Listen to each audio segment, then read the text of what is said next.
Hi guys, it's Simon from Tech My Life Video, and this is a mate of mine, Jack.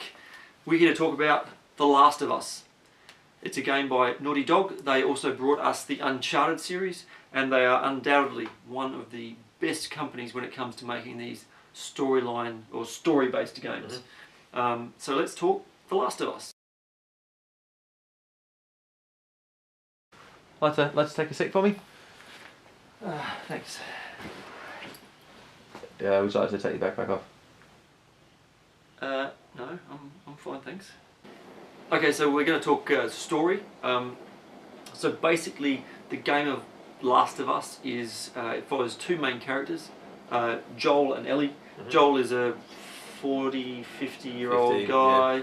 Yeah. Ellie's a 14-year-old girl, and it is their kind of journey through a post-apocalyptic world. That's the best way to kind of put it as a bit of an overview. Yep. Look, I mean, this game is all about story. I think it's the main reason that you and I both play the game. Without question. I mean, I come from the Uncharted series, which I was just compelled by that story.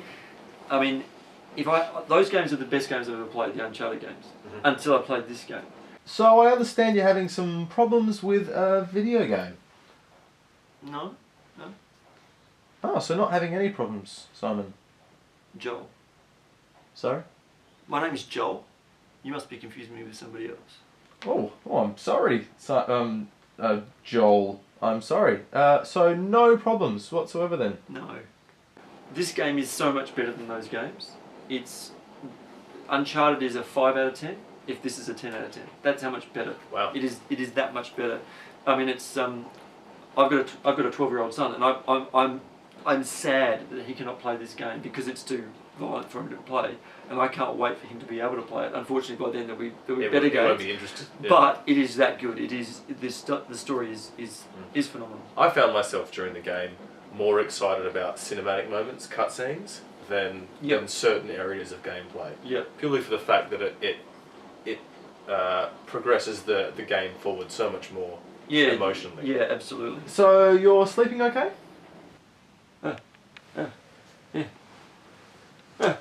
Ellie! Yeah, besides a bit of back pain. And how would you say the game's affecting everyday life? I'm not really into games.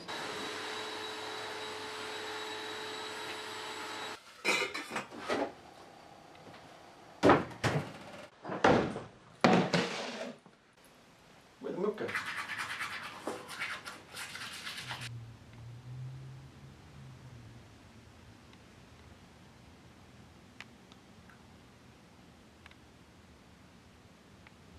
And I think that's the thing, is that it's the evolution of the relationships between Joel and Ellie, the main two main characters, but along that journey, other characters kind of come in and out. Yeah.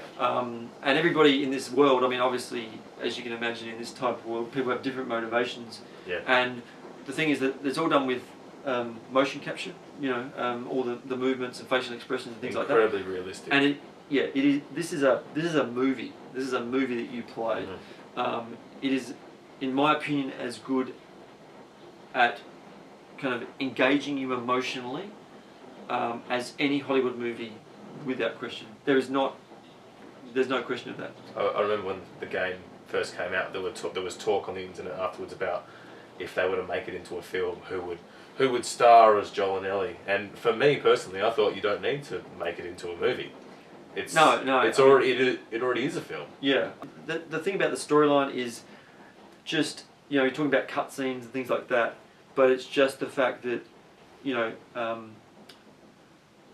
we've spoken about this before, that they get you straight off the bat. Like the second this game starts, you're just like, oh my god, you know, like it just literally, you know, you take a deep breath because it just boom, it hits you. Like they don't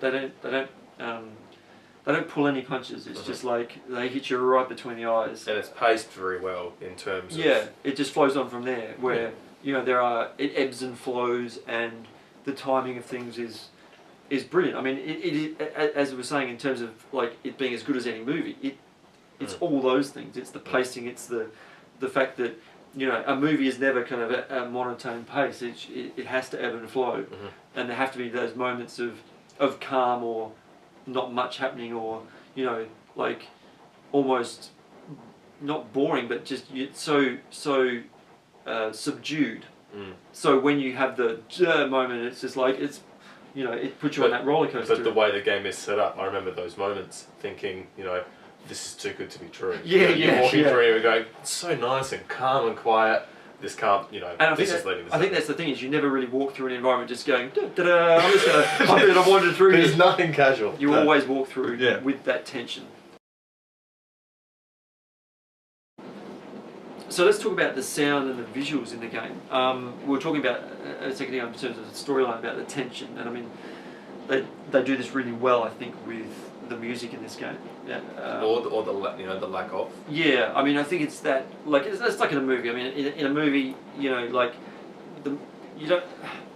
Sometimes in a movie you sit there and just go, "Wow, that music sounds fantastic," but so much of it, it's there, but you don't notice even notice there. it. And what it does is accentuate emotions. Yeah, or, I mean, and they build the tension brilliantly to the point where you're really stressed out because there's music playing, and then also they use that linking it in a little bit where the music will actually stop to add to the gameplay in the sense that you kill an enemy. Things. Yeah, you kill an enemy and you think, okay, that battle's over because the music dies down, and it changes the mood subtly, and that's really really clever. And in terms of the visual side of things, I mean, they're staggering in this game. For this generation of console, they are staggering, pushing. Yeah, I think they've pushed the limits of the console, especially seeing as it's right at the end, towards the next generation coming out soon. But obviously there are hundreds of games that look great. The thing for me about this game that really blows my mind is I think the attention to detail of every area that you play throughout the game. Absolutely. You and I have spoken about this a lot, just in terms of it feels like every area, every room has, other people have spoken about this before, saying that every room has a story to tell. And I think that they've really thought out every spot. We speak about things about, like a house lounge room in some house that you walk past, where the wall has been broken down. And so because of that, the sun's been shining in through the day. Things have faded. The wall might be peeling, or the carpet, because it's been raining, the carpet's mouldy and stained, or and then from that other things spring out, and you can almost walk through buildings and work out, at what point did this happen. Yeah. And I think the other thing is that you've kind of got, such a diverse range of environments, in the sense that you've kind of got you've got the real world, in terms of, I'm not saying it's fantasy, you got the real world in terms of like houses where people lived before the very grounded kind of. Yeah, and then you've got environments which are kind of like underground and things like that, where they're obviously only places people lived after, the kind of what's happened in the game. And I mean, and again, there's that great storyline, that thread through of kind of stuff written on the walls, or diaries that you can pick up and have a bit of a read. And that's the other thing, is that when you go around this game, it's just like when you pick something up and you actually sit there and read it, I mean, you have to take the time to read it, because it just brings everything so to life and so into focus, that you kind of you can't stop playing it. You just want to keep on getting to that next bit. I mean, it is truly addictive in that way. And there's also the fact about that the game, not spoiling anything, but the game is sort of chaptered into seasons of the year. Yeah. And so each season, I think, brings something different to the game, especially when you get into certain seasons like winter with snow and wind and stuff. Changes the visuals in terms of like like the gameplay as well. I mean, because you're so definitely in this snowy kind of environment. Yeah, I mean, this is a game that it's over the top, and I mean, I'm scared to think what the next generations of consoles is going to be like when you can do something like this with the current generation. The future is going to be amazing. There's been a big change since we last met, Joel. The clothes are new. I mean, the beard is definitely new, and then I think I might have always had a beard, mate. Oh, okay. And the hockey? The hockey isn't a new thing for you? Hockey? I don't know what you're talking about, mate.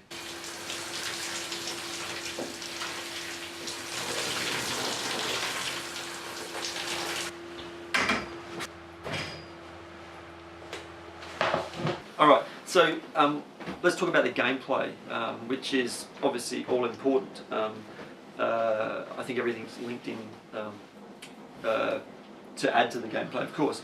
But we're talking about a third-person shooter. But you know, that's underselling it. I think it just, these games are story games. It's just a third-person kind of aspect on the game. I think the shooter aspect of it is also, it's not just a shooter. I don't think I'd classify this game as a third-person shooter. No, I think it's a third-person camera angle. Yep. You know, and it's a game that involves combat, but I think it's underselling it to kind of even want to describe it like that. Yeah. It just falls into that category. What about the kind of the controls of this game? You know, you probably play a bit more than I do. I think the controls are good. They feel fluid and they feel realistic. I think. Obviously, you know, you can never quite get everything perfect, but just in terms of animation style, there were several moments in the game where I was impressed with you know, Joel's animation. Yeah. It definitely surprised me, and just little tiny things that you know, I think sometimes animators, you know, not saying anything bad about anybody, but you know, animators don't think about, you know, but just little side steps or a shuffle or, you know, just things that I take for granted. Yeah, I think with everything we've spoken about, and I'm probably going to speak about, is the subtlety. Mm-hmm. Whether it's the storyline and the character development and the visuals, even with the gameplay and the look and the feel, and when you're moving the character and things like that, it's all those subtleties that just make this game, you know, that much better than so many other games. Just well, it has a lot of gameplay mechanics that have been done, you know, 100 times before in other games. You know, yeah.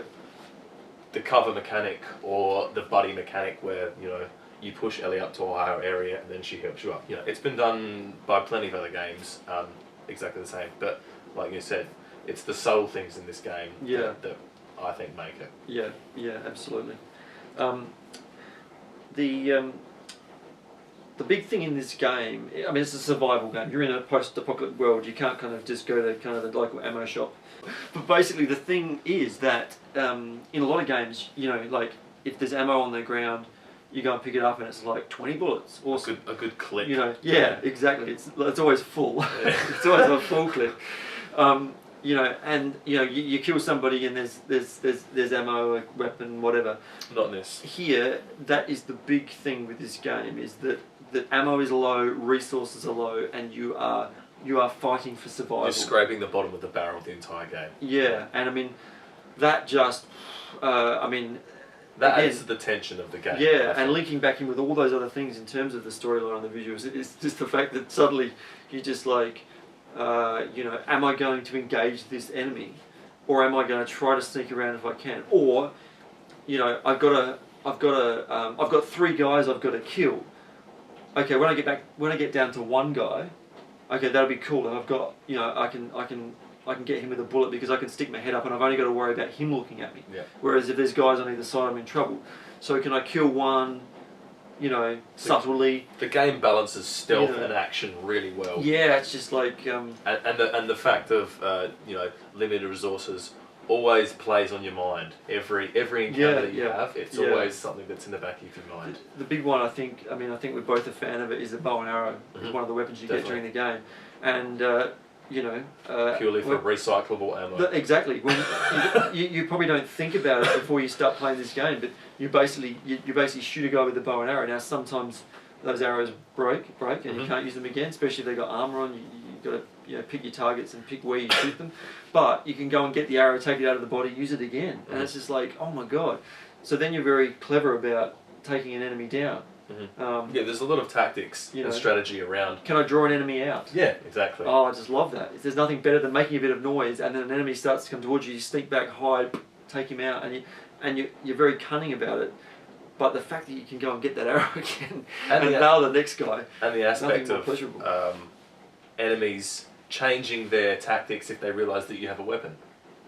You know, if you're using hand-to-hand combat and then pull out a shotgun, the enemy changes. They might retreat and you know, find cover. Yeah, that's also you know, Yeah, I think surprising. the other big thing with that gameplay, the limited resources, is the searching side of things. Definitely. The fact that you know, you can search multiple kind of drawers or cupboards or rooms, you know, and interact with them and find nothing. Yeah, sometimes you don't find anything. Yeah, Yeah. But you still search through the entire house, top to bottom, because you're desperate to find that thing.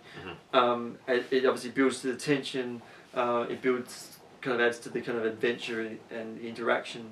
And it's not like, you know, everything is just one in one room, one in another room, one there. You know, like some's just sitting on the countertops in environments and things like that. And they're all given a realistic. Yeah. You know, generally they're given a realistic environment. You know, you're not going to find drugs or, you know, like health stuff in the garage. You usually find it in the bathroom or the kitchen. Yeah. You know. Yeah. No, they've done that brilliantly, and it's well balanced. It doesn't mean it's not frustrating at times when you're searching a big environment for something. It's like, come on, give me something. But they have just absolutely balanced that just brilliantly, I think. Definitely. So look, I think we've probably, that's good. I think we've covered a lot of that. Okay, so just covering a little bit of other stuff. Obviously, this game does have a multiplayer. Now, Jack, I was going to say Joel hasn't played it yet. That's a worry. Jack hasn't played it yet. I had a quick go of it the other night, and the reason why I had a quick go of it is because I'm playing through the game a second time, and I had to tear myself away from the game because I just didn't want to stop playing it. Like it's like, I don't want to go and play boring multiplayer. Look, the multiplayer is interesting. I had a bunch of guys with headsets going, geez, this guy's crap, because I was getting shot all the time. I'm not a big online multiplayer kind of guy, and especially with a game like this, because the storyline is engrossing. But the more you play the game, the more resources it actually opens up, so the more things you can kind of get in the shops, like whether it be costumes, like face masks, helmets, kind of other gear, access to weapons, things like that. So the more you play, so it does have a bit of a resource thing built in. Oh look, it was okay. I mean, it's again, the reason why we play this game is the story, and in multiplayer there is no story. It's just you know, shoot the enemy, survive. One thing that was very interesting, which I haven't seen in other multiplayer games, is you get shot and you basically kind of fall to the ground and you're crawling around. I've been hit, and you start crawling around the ground, and you can crawl to the cover, and you've got a little thing that starts dying, and if one of your teammates comes over and patches you up, you're back to full health. But if that little timer runs out, you die. And that was quite interesting. And I must admit, I helped some of the good guys in the game when they got shot, so I felt pretty cool about that, especially when they were saying that I was crap. So yeah, that's multiplayer. We're looking at kind of missing aspects of the the game. game. Some of the thumbs, I mean, I found, we were talking about this the other day, is kind of things like being able to close doors behind you, so you can kind of be a little bit more subtle in some areas. Not necessarily that you need to close the door even, but the fact that you want to close the door, you know, like, because you don't know what's out there. So like, I'd like to actually close that door behind me, just in case something comes along. I'd like to be able to shut myself in a room, you know, like just hop, get on the floor in the fetal position in the corner and rock back and forth because I'm scared of all these monsters or whatever that are out there. But I mean, closing the doors, and also the other one was, we spoke about the other day, was moving bodies, is that you shoot somebody, and because you're trying to be subtle and be stealthy. Yeah, and the thing is, you will actually get that where you shoot a body and, like, you know, his mate will call out and go, have you seen anybody? Are you there? You know, that kind of thing. And you've already killed him, so the guy comes out and goes, oh shit. But he can't see you because you're hiding, but you'd like to be able to make... It is an aspect of other stealth games that's been done before, which would be helpful in certain parts of the game. Yeah, and it's just, you know, that's just, it's a little thing, but it could add a little bit to the game. Again, you know, no picking on this game. It is still way out there the best game I've ever played. Like, there's just, without question, this is really going above and beyond if we wanted something. Yeah, I mean, we're trying to nitpick things where there isn't things to nitpick in a sense. I mean, look, there's a few bugs in the game. I mean, I had one that was actually a bug that had been online where I went into an environment and there weren't kind of enemies where there was meant to be enemies, and therefore a few things were missing, and I had to go back and play a section again. I've had a couple of blue screen flashes where it just flashes to kind of as if it's a movie, Hollywood movie, and everybody's acting in front of blue screens where the background drops out. Had a couple of little things like that. Luckily, I've had nothing. I've had a couple of just small bugs. You know, people walking in midair, that kind of thing. Okay. I mean, yeah. So look, they're very minor And the fact is that in the scope of this game, you know, where you have 25 hours of gameplay, and you maybe have 5 seconds across 25 hours of glitches where something weird happens. You're doing pretty well. Yeah, I mean, I found one where Ellie kind of was riding a horse, and the horse kind of got stuck on the environment a little bit, and I had to go back and jump on the horse and move it around the environment, because I'd walk way over the other side and it was still stuck, and it couldn't follow me. But as I said, very minor, very subtle. I think they've done a pretty good job. Definitely. So let's move on to a little bit of a wrap up.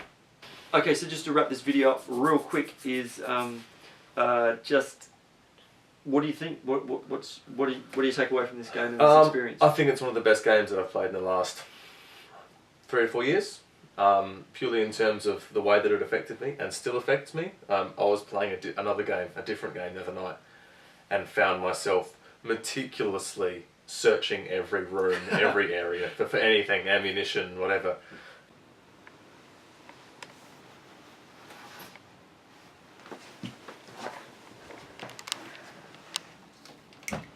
Where are you?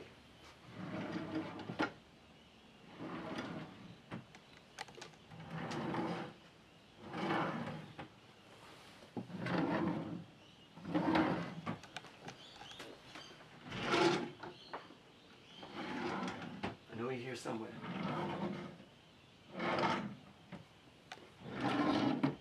Ah, there you are. You know, midway through the game, I realised, wow, I'm playing this game like I'm playing The Last of Us. You know, like I'm scrounging for everything, and I think that says a lot for the way that it's changed the way that I play video games. Yeah, yeah. Oh, look, I mean, as I said, I've said it earlier in the video, this is the best game I've ever played. Like, there's no question. I love these story games. I love getting involved. I hate zombie games, and it won't, you know, they're not really zombies, but we've got some enemies in this game. People said, oh, well, you're not going to like Last of Us then, and I thought, no, you're wrong, because I know that they're going to do a great job with the storyline, and they certainly have. Yeah, it's just, I think one thing we didn't mention in the video is the fact that you can go back through and you can replay the same skill level again and keep some of your abilities and build on them. But I just loved everything about the game: visuals, pacing, music, storyline. It just totally had me. It ticks all the boxes. And as I said, I mean, the climax of the game, just so much tension and confusion in my own mind, just astonishing. I mean, I didn't want the game to end, and I can't wait till the next Naughty Dog make another one. Yeah, It's just exactly. like, make another one. You know, it's not fair. So yeah. Actually, there's something I just wanted to show you before. Hey, did I show you the clicker message tone that I actually got?